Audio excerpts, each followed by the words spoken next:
All right, so first and foremost, I'd like to wish everybody a happy 2025, and I wish you all nothing but health and prosperity in the next year.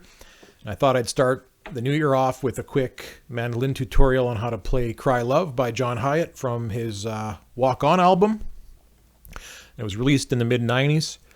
The gentleman playing mandolin on the album goes by the name of David Immergluck. He's a very underrated musician, and he's got a massive resume of musicians that he's toured with, played with, written with, and extremely underrated. So what I'll do in this song is I'll go over the 4 chords that we'll be using throughout the course of the track. I'll do a little singing throughout the verse and the chorus, and then we'll go over the solo, one of the solos that happens throughout the course of the song. The first solo actually after the first chorus. So hope you enjoy the tutorial. And is it going to be perfect? Absolutely not, but it works for me, and it'll get you well on your way to playing Cry Love by John Hiatt. So again, happy 2025, and all the best to you. All right, let's do a little Cry Love by John Hiatt. So you're going to be learning 4 chords throughout this song, playing 3 or 4 chords throughout this song. And the first chord you're going to be using is the 3-fingered C. And that is your index finger on the 2nd fret of the D, the 3rd finger on, your middle finger on the 3rd fret of the A, and your ring finger on the 5th fret of the G. So there's your C. Your second chord is going to be the G, 2-finger G. So index finger, 2nd fret A, middle finger, 3rd fret E. All right, so far, your 3rd chord, which is probably the most difficult, is going to be your A minor, and you're going to be essentially holding down the G and the D together on the 2nd fret, and then adding your middle finger to the 3rd fret of the A, right? So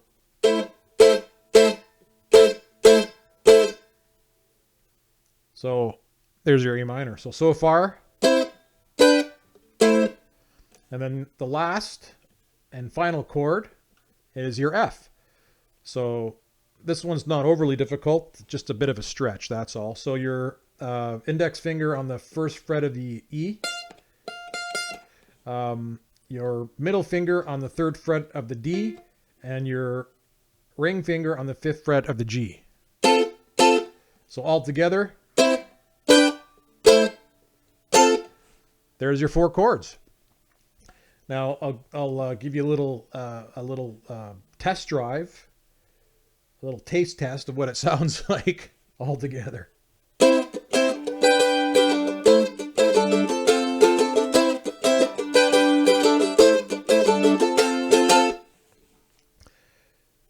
So there you go. There's the there's kind of the strumming pattern and a little bit of a playthrough for the song. Now, these 4 chords will be played for the chorus and the verse. So there's nothing that's out of scope here.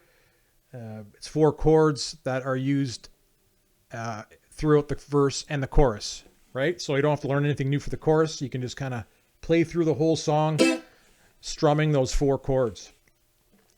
Now, maybe what I'll do is I'll play through the verse and sing.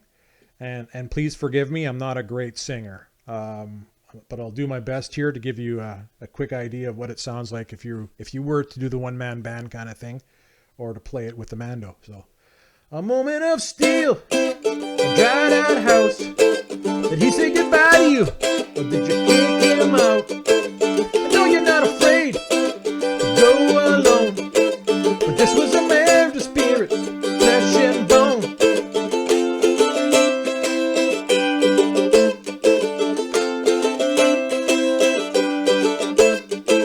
Now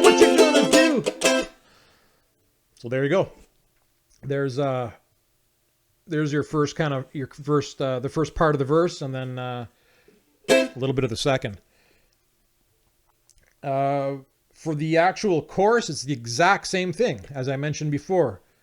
So I'll sing through the chorus just to give you an idea what it sounds like. So cry love, cry love, cry love, tears of an angel, tears of a dove, spitting all over your heart from above. Cry love, cry love. So there's your chorus. Now for the solo, we'll just go over the first solo here. The second one's fairly similar. You can kind of work it out yourself. But for the solo, you're going to be just playing along the A. And what I do is I just slide from the 5th to the 7th on the A.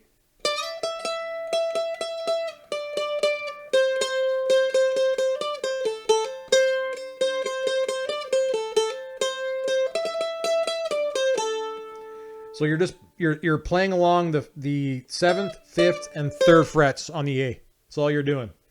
Now if you want to spice it up a little bit, you can use double stops, and it gives the song a more full sound, more of a dynamic full sound.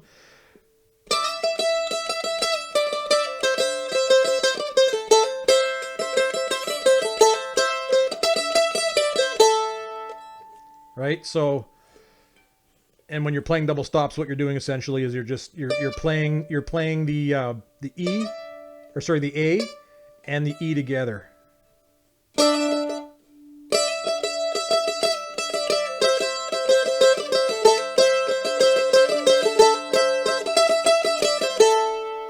So it gives it more punch, right?